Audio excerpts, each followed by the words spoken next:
Hello friends, welcome to day trader Telugu and good evening. Sensex 400 points down అయ్యి 51,704 దగ్గర close అయితే Nifty 105 points correct అయ్యి 15,209 దగ్గర క్లోజ్ అవ్వడం జరిగింది. మార్కెట్లో ఉన్న ఇంపార్టెంట్ అప్డేట్స్లో మొదట మనం మాట్లాడుకోవాల్సింది క్యాబినెట్, టెలికాం అలాగే నెట్వర్కింగ్ ఎక్విప్మెంట్ని తయారు చేసే కంపెనీస్కి పిఎల్ఐ స్కీమ్ని అప్రూవ్ చేసిందనేలాగా మనకి 120 around days. So PLI scheme అంటే ఏంటో మాట్లాడుకునే ముందు ఈ స్కీమ్ వల్ల ఎవరికి లాభం ఉంటుందంటే ఇది టెలికాం అలాగే టెలికాం రిలేటెడ్గా నెట్వర్కింగ్ ఉంటుంది కదా, దానికి ఎక్విప్మెంట్ని తయారు చేసే కంపెనీస్కి ఇది లాభం ఉంటుందన్నమాట. Radio transmission equipment are 4G 5G రిలేటెడ్గా wireless equipment or IoT devices కానీ RLC telecom enterprise devices like routers కానీ స్విచర్స్ కానీ వీటిని తయారు చేసే కంపెనీస్కి అది అడ్వాంటేజ్గా ఉంటుంది. డీలింక్ మోస్ట్లీ అందరికీ ఐడియా ఉంటుంది, వీళ్ళు రౌటర్స్ని తయారు చేస్తారు. అలాగే ఏ ఇతర కంపెనీస్ ఈ సెగ్మెంట్లో ఫాలో అవుతాయి అనేది కూడా ఇక్కడ మీకు నేమ్స్ అయితే కనిపిస్తుంటాయి, స్టాక్ నేమ్స్ అయితే కనిపిస్తుంటాయి. మార్కెట్లో ఒక అప్డేట్ రాకముందే వీటిల్లో ర్యాలీ ఉంది, కాకపోతే ఇలా అప్డేట్ వచ్చిన తర్వాత కూడా most of the stock prices ఇంకా స్ట్రాంగ్ గా ర్యాలీ అవడం జరిగింది. అండ్ 3 ఆ పాయింట్ ఆఫ్ టైం కి most of the financial platforms లో ఈ డేటా పబ్లిష్ అవుతూ ఉండేసరికి market closing point of time లో ఇంకొంత ర్యాలీ స్టాక్స్ లో మనం గమనించవచ్చు. అసలు ఈ పిఎల్ఐ స్కీమ్ అంటే ఏంటి, దీని ద్వారా వీటికి ఎటువంటి లాభం ఉంటుంది అంటే పిఎల్ఐ అంటే ప్రొడక్ట్ లింక్డ్ ఇన్సెంటివ్ స్కీమ్స్ అనమాట. సో వీటిని ఎందుకు తీసుకొచ్చారంటే కేంద్ర ప్రభుత్వం మన ఇండియాలో కూడా ప్రొడక్షన్ని పెంచాలి, మనం ఇంపోర్ట్స్ని తగ్గించుకొని ఎక్స్పోర్ట్స్ని పెంచుకుంటూ అలాగే ఇక్కడ ఎంప్లాయ్మెంట్ని క్రియేట్ చేయాలి. ప్రొడక్షన్ పెరుగుతూ ఎక్కువ సేల్స్ జరుగుతుంటే గవర్నమెంట్ కూడా ట్యాక్స్ అడ్వాంటేజ్ ఉంటుంది. సో వీటన్నిటిని ప్రొవైడ్ చేయాలంటే ఇక్కడ మ్యానుఫ్యాక్చరింగ్ చేస్తున్న కంపెనీస్కి ఇన్సెంటివైజ్ చేయాలి, ఇంకా వాటిని ఎంకరేజ్ చేసి ఎక్కువ ప్రొడక్షన్ వచ్చేలా చేయాలని ఈ పిఎల్ఐ స్కీమ్స్ అయితే తీసుకొచ్చారు. ఈ టెలికాం అండ్ నెట్వర్కింగ్ ఎక్విప్మెంట్ తయారు చేసే కంపెనీస్కి 12,000 crores దగ్గరగా నెక్స్ట్ 5 years లో ఇన్సెంటివ్స్ ద్వారా ప్రకటించబోతున్నారు అంటున్నారు. కంపెనీ జనరల్గా చేసే బిజినెస్ ద్వారా రెవెన్యూస్, ప్రాఫిట్ ఇవి సంపాదిస్తుంటుంది. బట్ ఇలా గవర్నమెంట్ నుంచి కూడా ఇన్సెంటివ్స్ వస్తున్నట్లయితే అది వీళ్ళ ప్రాఫిటబిలిటీలో రిఫ్లెక్ట్ అవుతుంది. కాబట్టి కమింగ్ డేస్లో వీటికి ఇన్సెంటివ్స్ రావడానికి పాసిబిలిటీ ఉంది, బికాస్ వీళ్ళే ఇండియాలో ఉన్న మేజర్ టెలికాం అలాగే నెట్వర్కింగ్ ఎక్విప్మెంట్ మ్యానుఫ్యాక్చరర్స్ కాబట్టి వీటిల్లో ఇంట్రొడక్షన్స్లో మనకి ర్యాలీ కనిపించింది. అండ్ ఇంకొకటి ఈ ఫేజ్లో టెలికాం అలాగే వీటి రిలేటెడ్గా నెట్వర్కింగ్ రిలేటెడ్గా ఎక్విప్మెంట్ మ్యానుఫ్యాక్చరర్స్కి పిఎల్ఐ స్కీమ్ రిలేటెడ్గా బెనిఫిట్ చేస్తున్నారు. నెక్స్ట్ టైం మొబైల్ అలాగే ల్యాప్టాప్ మ్యానుఫ్యాక్చరర్స్కి అడ్వాంటేజ్ ఉంటుంది, పిఎల్ఐ స్కీమ్స్ ద్వారా అడ్వాంటేజ్ కల్పించేలా కేంద్ర ప్రభుత్వం ప్రయత్నించబోతుందని అప్డేట్స్ వచ్చేసరికి అండ్ కమింగ్ డేస్లో పిఎల్ఐ స్కీమ్స్ ద్వారా డిక్సాన్ టెక్నాలజీస్ కూడా అడ్వాంటేజ్ ఉంటుందని స్టాక్ ప్రైస్లో ఇంట్రాడే ర్యాలీ కనిపించడం జరిగింది. నెక్స్ట్ నిన్న మాట్లాడుకున్నామా 4 బ్యాంక్ స్టాక్స్ 20% దగ్గరగా అప్పర్ సర్క్యూట్లో క్లోజ్ అయ్యాయని. సేమ్ బ్యాంక్ స్టాక్స్ ఈ రోజు కూడా 20% అప్పర్ సర్క్యూట్స్లో అయితే క్లోజ్ అవడం జరిగింది. సేమ్ నేమ్సే, సేమ్ స్టాక్ నేమ్సే, Indian overseas bank, bank of Maharashtra, bank of India, central bank of India. So ఇవన్నీ కూడా ఓపెనింగ్లో 20%లో ఓపెన్ అవ్వలేదు, సో డౌన్లోనే ఓపెన్ అయ్యాయి. బట్ క్లోజింగ్ పాయింట్ ఆఫ్ టైంకి 20%లో అప్పర్ సర్క్యూట్స్లో క్లోజ్ అవడం జరిగింది. ఈ 4 బ్యాంక్ సంబంధించిన స్టాక్స్ లాస్ట్ 2 daysలోనే మోర్ దాన్ 40% దగ్గరగా రిటర్న్స్ అయితే డెలివర్ చేయడం జరిగింది. కాకపోతే మార్కెట్లో ఎప్పుడైతే స్పెక్యులేషన్ స్టార్ట్ అవుతుందో ర్యాలీ అలానే ఉంటుంది. ఇఫ్ ఇన్ కేస్ వీటిల్లోంచి 2 బ్యాంక్స్ని సెలెక్ట్ చేసి ప్రైవేటైజేషన్ చేస్తున్నారు, ఇంకొక 2 బ్యాంక్స్ని చెయ్యట్లేదు అన్నారనుకోండి, ఏ బ్యాంక్స్ని అయితే చెయ్యట్లేదు అంటారో వాటిల్లో ఫాల్ కూడా అలానే ఉంటుందన్నమాట. కాబట్టి ఇలా కనిపిస్తున్న 20% ర్యాలీని చూసి ఇమీడియట్గా ఎంటర్ అయ్యి, సో నెక్స్ట్ ఒకవేళ మీరు ప్రాపర్గా ఎగ్జిట్ అవ్వగలిగినట్లయితే ఓకే, ఒకవేళ ఎగ్జిట్ అవ్వలేకపోయినట్లయితే మీరు చేసిన ఇన్వెస్ట్మెంట్ అనేది ఇక్కడ లాక్ అవ్వడానికి కూడా పాసిబిలిటీ ఉంటుంది.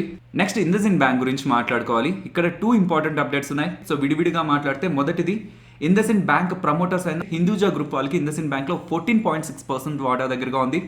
అందులో 5.6% వాటా దగ్గరగా ప్లెజ్ చేశారంటున్నారు, మీన్స్ తాకట్టు పెట్టారంటున్నారు. మరి ఆ తాకట్టు పెడితే వచ్చే డబ్బులతో ఏం చేస్తున్నారు, వీళ్ళు ఒక స్ట్రాటజిక్ ఇన్వెస్ట్మెంట్ చేయబోతున్నారని అప్డేట్ చేస్తున్నారు. అది ప్రమోటర్స్ రిలేటెడ్గా, సో ఇండస్ఇండ్ బ్యాంక్ రిలేటెడ్గా కాదు. సో ఇండస్ఇండ్ బ్యాంక్ రిలేటెడ్గా ఉన్న స్టాక్స్ని ప్లెజ్ చేశారు అనేది ఫస్ట్ అప్డేట్. సెకండ్ అప్డేట్, దీన్ని సింపుల్గా అర్థం చేసుకోండి. ఇప్పుడు ప్రమోటర్స్ కావాలనుకుంటే ఓపెన్ మార్కెట్లో 1032 రూపీస్ పెట్టి ఇండస్ఇండ్ బ్యాంక్ షేర్స్ని కొనుక్కోవచ్చు. కాకపోతే ఇండస్ఇండ్ బ్యాంక్కి సంబంధించిన వారెంట్స్ వాళ్ళ దగ్గర ఉన్నాయి కాబట్టి వాటిని వాళ్ళు షేర్స్గా కన్వర్ట్ చేసుకోవచ్చు. సో అందులో భాగంగా వాళ్ళ వారెంట్స్ని 1709 రూపీస్ పర్ షేర్ లాగా కన్వర్ట్ చేసుకోవడం జరిగింది. ఎగ్జిస్టింగ్గా హోల్డ్ చేసిన వాళ్ళ వారెంట్స్ని షేర్స్గా కన్వర్ట్ చేశారు. కాకపోతే అది ప్రెసెంట్ కరెంట్ మార్కెట్ ప్రైస్ దగ్గర or below current market price దగ్గర చేయలేదు. 1709 రూపీస్ పర్ షేర్లో అయితే వాళ్ళ వారెంట్స్ని షేర్స్గా కన్వర్ట్ చేయడం జరిగింది. ఓవరాల్గా 2 అప్డేట్స్ని కంబైన్ చేస్తే మనం పాజిటివ్గానే తీసుకోవచ్చు. బట్ స్టాక్ ప్రైస్ నియర్లీ 2.5% దగ్గరగా కరెక్ట్ అవ్వడం జరిగింది. నెక్స్ట్ హ్యాపీయెస్ట్ మైండ్స్ టెక్నాలజీస్ గురించి మాట్లాడుకోవాలి. నోమురా వాళ్ళు ఈ హ్యాపీయెస్ట్ మైండ్స్ టెక్నాలజీ టార్గెట్ని అప్గ్రేడ్ చేస్తూ 480 per share టార్గెట్ని ఇచ్చారనమాట. సో దానికి వాళ్ళు మెన్షన్ చేస్తున్న రీజన్స్ ఐపీఓగా వస్తున్నప్పుడు మనం డెడికేటెడ్ వీడియో చేసామా, అప్పుడు మాట్లాడుకున్న రీజన్స్, ఐపీఓ ఆర్హెచ్పీలో మెన్షన్ చేసిన పాయింట్స్ని వీళ్ళు అగైన్ మెన్షన్ చేస్తూ కమింగ్ డేస్లో ఈ కంపెనీ ఆల్రెడీ లిస్ట్ అయిన large cap IT companies or mid cap IT companies కంటే కూడా మల్టిపుల్ టైమ్స్లో గ్రోత్ రిటర్న్ని ప్రొడ్యూస్ చేయడానికి పాసిబిలిటీ ఉంటుందని నోమురా వాళ్ళు అప్డేట్ చేస్తున్నారు. So large cap IT companies తో పోలిస్తే 2 టైమ్స్ పేస్ తో గ్రో అవుతుంది. మిడ్ క్యాప్ ఐటీ కంపెనీస్ తో పోలిస్తే 1.5 టైమ్స్ గ్రోత్ రేట్ ఉంటుంది హ్యాపీయెస్ట్ మైండ్స్ అని చెప్తూ, బిజినెస్ లో 97% అనేది digital business.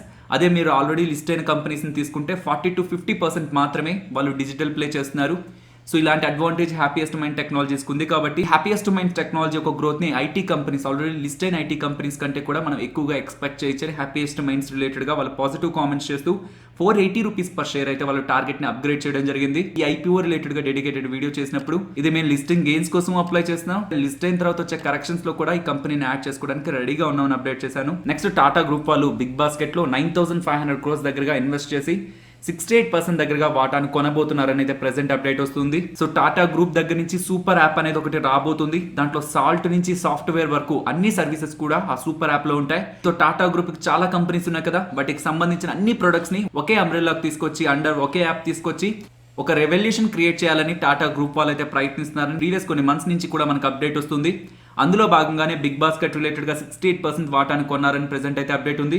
Next Bharat Rasayan గురించి మాట్లాడుకోవాలి. వీళ్ళు బైబ్యాక్ రిలేటెడ్ గా ఇంపార్టెంట్ అప్డేట్ అయితే చేశారు. సో ఆ డీటెయిల్స్ మీకు మన టెలిగ్రామ్ లో ఉంటాయి. ప్రెసెంట్ 9,700 రూపీస్ లో స్టాక్ ప్రైస్ ఉంది కదా, వీళ్ళు 11,500 పెట్టి కంపెనీ షేర్ హోల్డర్స్ దగ్గర నుంచి స్టాక్స్ ని బైబ్యాక్ చేస్తారంటున్నారు.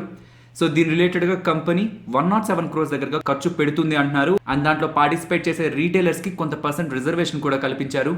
కాకపోతే ఇక్కడ మనం గుర్తుంచుకోవాల్సింది, కంపెనీ షేర్స్ రీటైలర్స్ దగ్గర ఫ్రీ ఫ్లోట్ గా ఎంత అవైలబుల్ గా ఉన్నాయి, ఎన్ని షేర్స్ ని బైబ్యాక్ చేయడానికి ప్రయత్నిస్తున్నారని.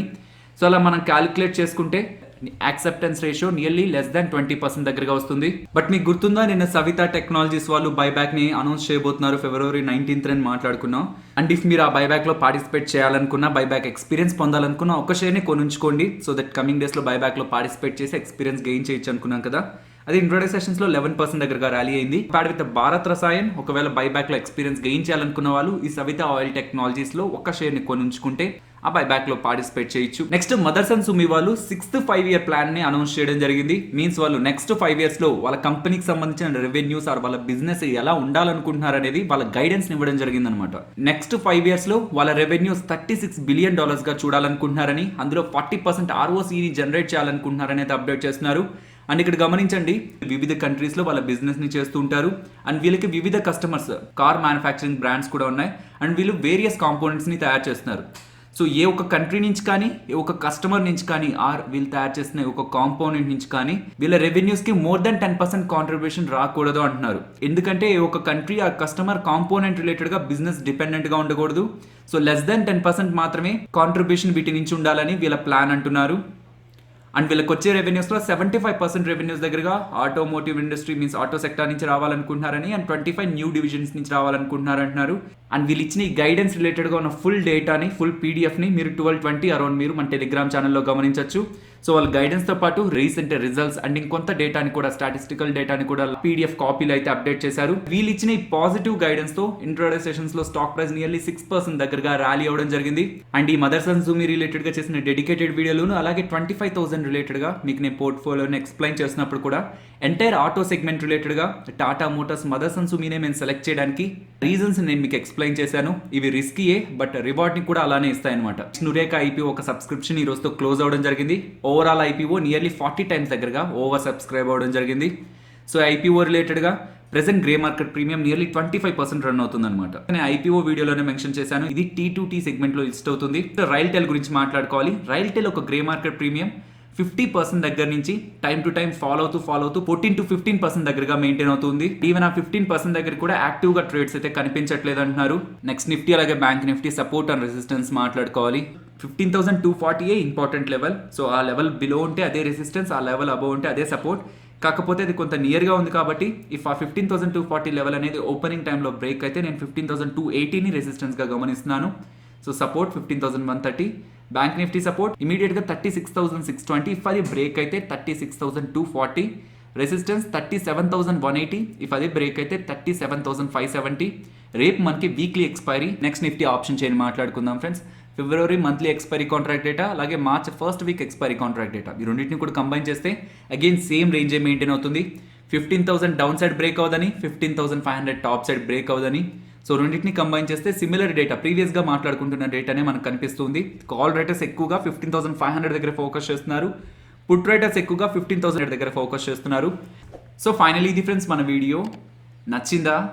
నచ్చితే వీడియోని లైక్ చేయండి ఫ్రెండ్స్. అండ్ ఈ వీడియో మన వాళ్ళకి యూజ్ అవుతుంది అనుకుంటే తప్పకుండా షేర్ చేయండి. అండ్ మన ఛానల్ని సబ్స్క్రైబ్ చేయనట్లయితే ఛానల్లో ఉన్న వీడియోస్ని ఒకసారి గమనించండి. ఇఫ్ ఆ వీడియోస్ మీకు ఇంట్రెస్టింగ్గా అనిపిస్తే ఛానల్ని సబ్స్క్రైబ్ చేసి పక్కనే ఉన్న బెల్ ఐకాన్ కూడా క్లిక్ చేయండి. మరొక ఇంట్రెస్టింగ్ వీడియోతో నేను మళ్ళీ మీ ముందుకు వస్తాను. అంతవరకు టేక్ కేర్. జై హింద్.